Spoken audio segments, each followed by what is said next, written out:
Welcome, IT pros and systems architects, to this explainer.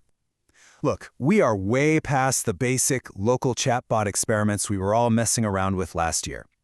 Today, we're talking about engineering a full, production-ready, self-hosted AI stack. We're going to look at how you can build a comprehensive environment that literally gives you the power of cloud AI, but running entirely on your own hardware. Okay, let's dive right into this architectural blueprint. Today's agenda: first, the modern self-hosted stack. Second, core architecture and deployment. Third, hardware and resource planning. Fourth, advanced professional AI features. Fifth, security posture and sandboxing. And finally, stability versus innovation. Let's kick things off with Section 1, the modern self-hosted stack.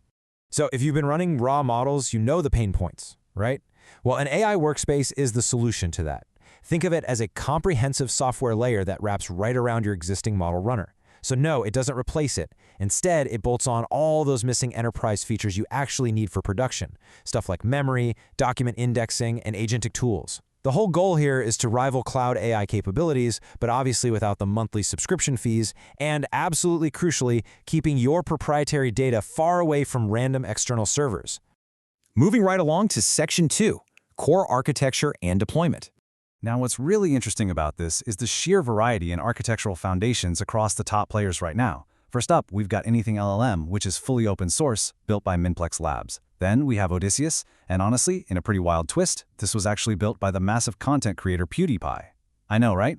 But seriously, don't let that fool you. Under the hood, it is an incredibly robust stack, using Python, FastAPI, and ChromaDB for its vector storage. And finally, Open WebUI, which serves as a super reliable, backend-agnostic, and very plugin-heavy option. As for deployment, the industry standard across the board here is a Docker-first installation path. Basically, once you spin up the container, usually with just a single command, these workspaces seamlessly connect to your local inference engines. We're talking Llama, LM Studio, or VLLM. But they're also incredibly flexible. You can simultaneously point them to cloud APIs like Anthropic or OpenAI. So what does that mean for you? It means you can run a local model for your highly sensitive data and then instantly switch over to a frontier cloud model on the exact same interface for your hybrid workflows. It's a total game changer. All right, Section 3, hardware and resource planning. 270.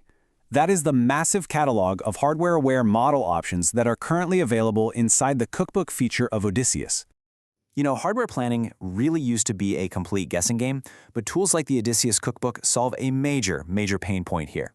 See, the Cookbook actually scans your local machine's hardware first, then it recommends models from that massive catalog of 270 that will specifically fit into your available VRAM. This actively prevents you from, say, downloading some massive 12 billion parameter model just to watch it completely thrash your system. Plus, it lets you serve the chosen model directly from the UI. It's just a brilliantly efficient approach to resource planning. Let's look at Section 4, advanced professional AI features. Okay, the absolutely crucial point here is memory. If you've ever tried to wrangle context through custom prompts, you know exactly what a nightmare that can be. Well, both AnythingLLM and Open WebUI feature built-in persistent memory. Basically, a background process just quietly reads through your recent chats, extracts the facts actually worth keeping, and then automatically re-injects them into future conversations.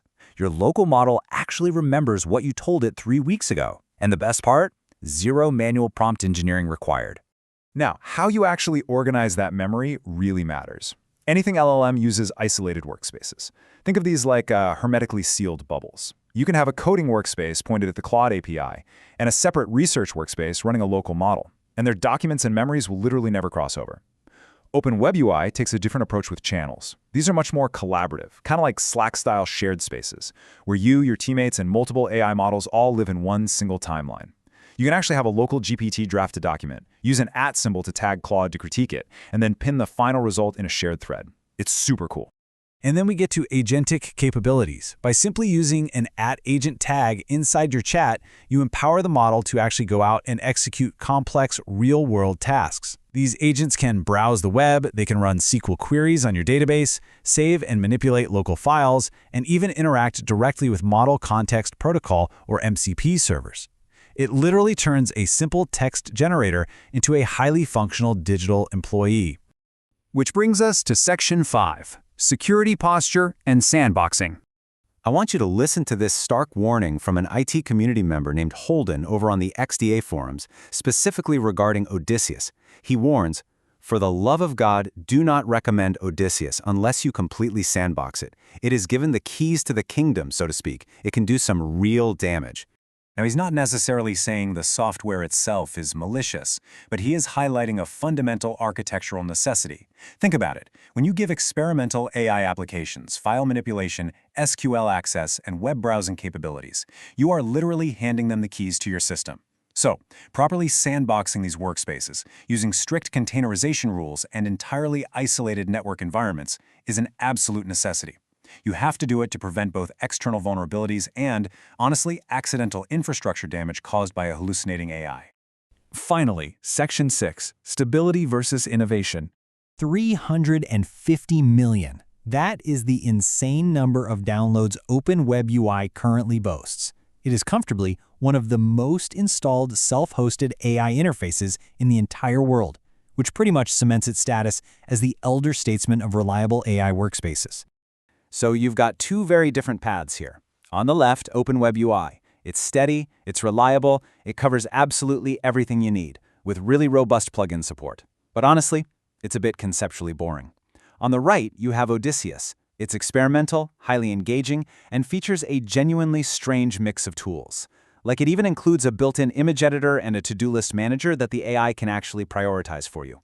It's got real character for sure. But remember, it requires that strict sandboxing we literally just talked about. So, this brings us to the ultimate question for you as a systems architect.